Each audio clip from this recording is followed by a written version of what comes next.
Welcome to the Book Cricket Premier League of the world. There is a global cricketing crisis. Bowlers do not want to be a part of this sport. What was happening? What was this? More than 200 plus runs of fours and sixes. Was this even real? Take a look at that. 286 for the Sunrisers Hyderabad off their allotted 20 overs.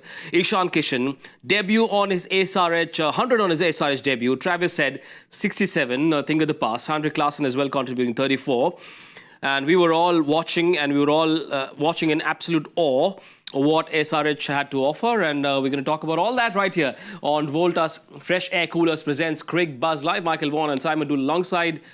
This is SRH doing what they did last year as well, guys.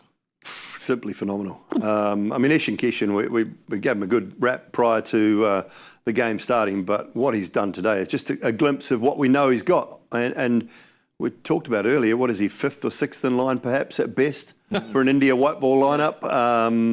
You know, it's just incredible. I mean, Head and Abhishek getting the tone set again up front, and they have one gear, as Michael said earlier. They just have one gear, and it is fast, and they just keep going. Nitish Reddy, Klaasen's innings, everyone who's coming to the wicket is scoring it way better than a runner ball, even 7 off 3. They're just going hard from ball one, and it's just phenomenal. I mean, the 3 highest scores in the tournament history all belong to SRH. It is phenomenal. They make it look like this is routine for them. Most teams would dream to score 250. This is just regular stuff. It's ridiculous. I mean, Sixana and Deshpande have got 5 for 96 off their 8 overs. Yeah. So you do the maths of the other 12.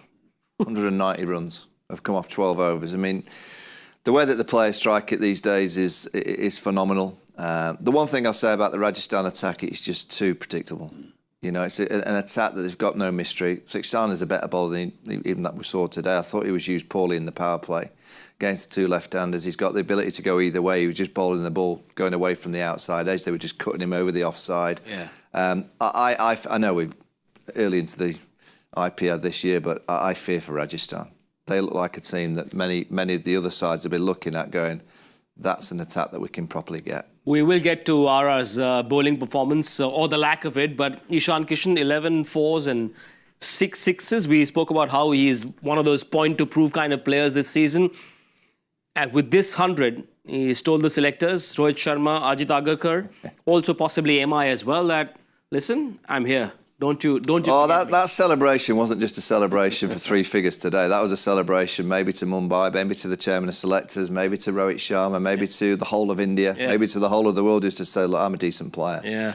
He's a wonderfully balanced player, you know, with the break of the wrist to flick the ball. And he's got that great shot on the onside with anything short. He can just break that last ball. That was a perfect delivery. And he just managed to get his wrist open and open the blade down to that vacant area down at third. Yeah, I mean, I'd love to be the chairman of selectors for India. I mean, the meetings would be long because you've got so many players to talk about, and you'd be on the naughty step as a selector because you're saying, sorry, Ishan, you're not even in the top 5 at the minute. The talent pool in Indian cricket is monstrous, and the only way that you can get in, the only way that you can push yourselves into that setup is by doing remarkable things. And in T20 cricket, I think of all the formats to get a century in, T20 cricket's the hardest format to get it. He's got an ODI double 100 as well. And I suppose all other cricketing nations want to play India. There is a case for having parallel series running with multiple Indian teams travelling the world. No reason why not. When you don't rule it out with Jaiswal and the BCCI. You see the talent. There's no. I mean, we talked about it earlier that they could put 2 teams out comfortably, possibly 3 teams out, but I think 2 teams comfortably. Yeah. And you could have a white ball series going on somewhere and a test series going on somewhere, because the white ball and the test sides are predominantly quite different, and you can use that as, you know, to develop some of these younger players more. He's just another one of the raft that we've seen over the last few years, and pleased for him. You know, sometimes you just need a change. Yeah, you just need a change in environment. We talked about how sort of dysfunctional that Mumbai setup was last year. Yeah. And for him to come into this setup and do what he did. Remember, he came out and straight after Abhishek getting out, He just carried on. Yeah. That's what we talked about him needing to do, is just to do whatever Travis Head and Abhishek had done and just carry on. I mean, one of his first 2 balls went down the ground for 4, and he just never looked like missing out from there. And it was, again, just a show of sometimes a new environment, new coaches, just simple messages probably. Yeah. And all of a sudden you feel like, wow, I can still do this. I'm back. And, hopefully that's a catalyst for the rest of the season for him. Maybe it's good for some players to be away from the spotlight of a high-profile franchise like the Mumbai Indians, but SRH, very much high-profile. If you look at the partnerships, the first 4 partnerships tell you what this team is capable of. No respite for bowlers. For the other 8 teams, they'll be very worried. Michael? Yeah, I mean, you kind of look at those numbers, and that's what gets you to the big numbers in T20 cricket. You need partnerships, but it's the way that they get their partnerships going which amazes me. They just all go out there with one school of thought, and that's boundaries. Yeah. There was never a thought process today of, all right, we've lost a wicket, let's just knock it around for an over. It was just, right, how do we get the boundaries? Yeah. And they're all so trained and so skillful now to assess what's happening early. They go out there, they know everything about every bowler these days. They've got all the data information, they see all the actions, they've got the front on vision, and they're assessing that in the dugout, and as soon as they walk out there, they know it's a good pitch. They know they can trust the bounce, and they know the boundary dimensions. No surprises that they're hitting early boundaries on a regular basis, but they are the team. We said before the game, about the bowlers having sleepless nights. There'll be a few teams watching that today going, oh no, God, they're even stronger than they were last year. They've added this Ishan Kishan guy. They scored 94 in the power play, 8 dot balls, and that means they scored 94 of 28 deliveries. Take a look at that. They can make any bowling lineup look like they're playing with bowling machines. Yeah, I mean, 8 dot balls is a great result inside the power play. But, I mean, yeah, we look at the ones in green there, the 4s and 6s, but 2s, 1s, there's a few of those spread in and around there as well. And I think that's also a big part of it. You can't be having too many dot balls and just looking for boundaries.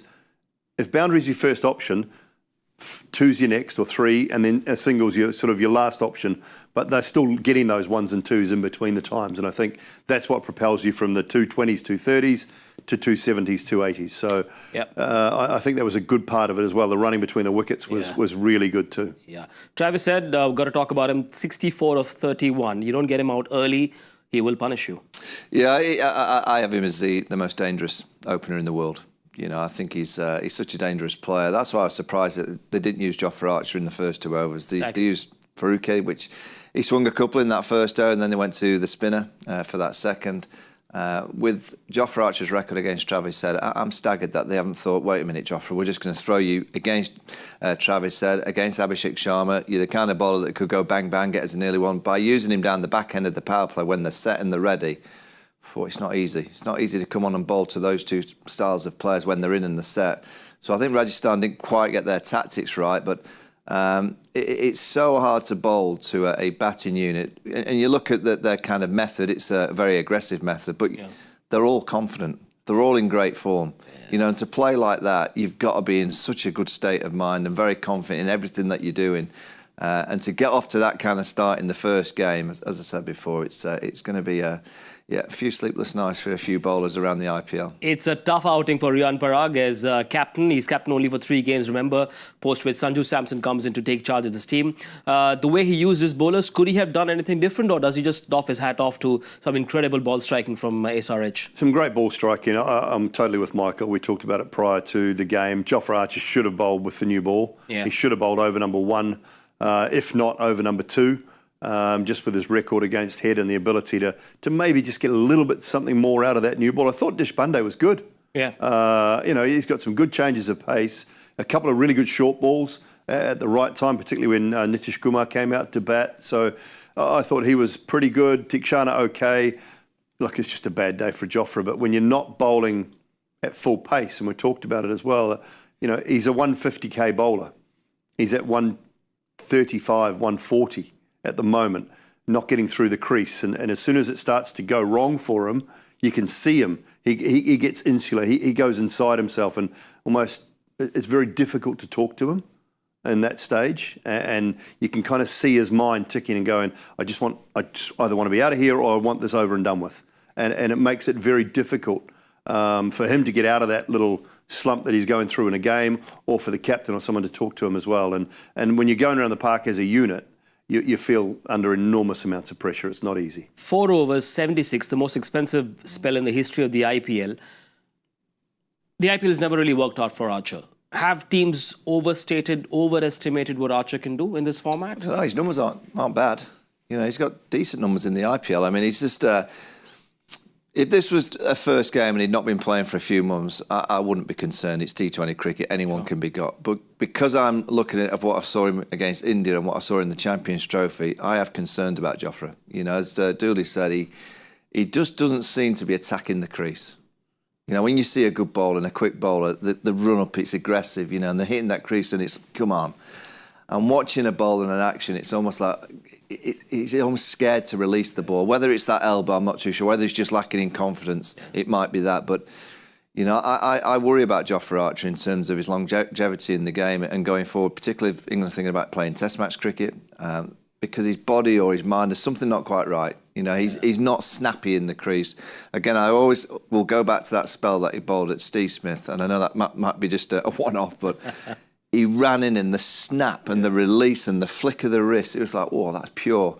And at the minute, and this is now over the course of the last few months, I've not really seen him do that at all. So something's either wrong in his body or he's just really low in confidence. The other 8 teams will be salivating at the prospect of batting against this weak-looking RR bowling lineup. Remember, in the past, they had Yuzvendra Chahal, they had Trent Bolt, they had Ravi Ashwin.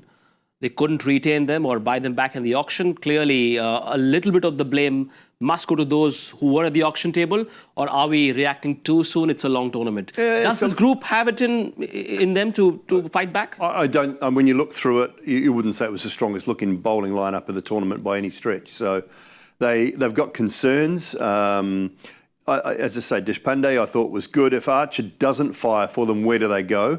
That's going to be a concern for them. Sandeep at the moment, you know, he's got skills, but those skills are at a relatively slow pace. And with the power of players nowadays, they're able to get a hold of him. Yeah. Kishan he's still one of the better spinners around, I think, in this format of the game. But you're just playing on a flat wicket. You're going to have to get Hasaranga in there, aren't you? Got to get Hasaranga in somehow. Yeah. They're going to have to. Yeah. But, you know, great pitches, not massive boundaries. That one side tonight was only 63. So spinners are going to have to be very clever in the way they bowl. But, you know, if they can get Hasaranga, squeeze him in there somehow, whether he just is a straight swap for Kishan or whether they stick with both those, find another local seamer in their group, leave Archer Akash out. Wadwal, maybe? Yeah, maybe. You know, it doesn't have that look around it that the Rajasthan sides have had in the last few years. We had 5 pure bowlers and they basically all bowled their 4 overs. Yeah. You know, we saw Riyan Parag bowl a couple of overs at times, but they had 5 genuine bowlers who bowled their 4 overs. And, you know, on the odd day, one would be got out a little bit, but they got the job done. Yep, lots of clean hitting, and Rajasthan will have to rewrite history if they do manage to chase this down. 287 looks improbable, but they've just got to go out and start in 6th, 7th, 8th gear. It's quite good fun as a batter because the pressure's off. Yeah. You know, you're out there just to try and strike it. I mean, Yashasvi is a wonderful player, fantastic, and it's can he do what he shouldn't have? You know, go and get himself 3 figures, but. I don't want to be the pessimist, but I will be. They're not chasing this down. Not against Pat Cummins and his smart brain and his think tank that I've seen operate so well over the course of the last few years. But one thing you can do as a batting unit, the bowlers have had a bad day.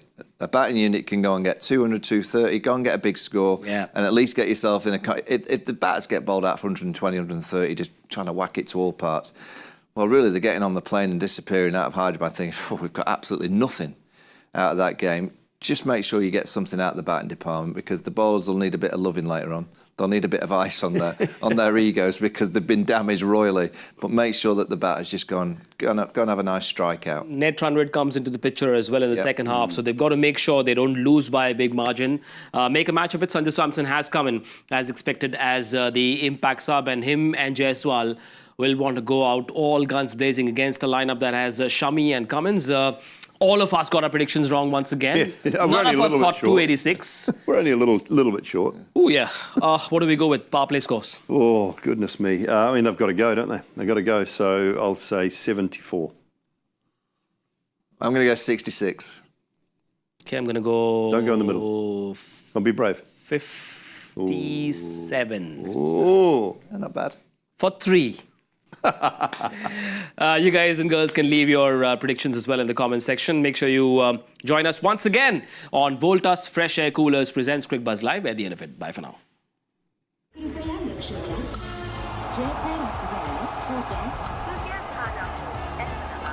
Delhi में आपका स्वागत ನಿಲ್ದಾಣದ ಕಡೆಗೆ ಹೊರಟಿರುವರೆ Hyderabad Express, Varanasi Station, Netaji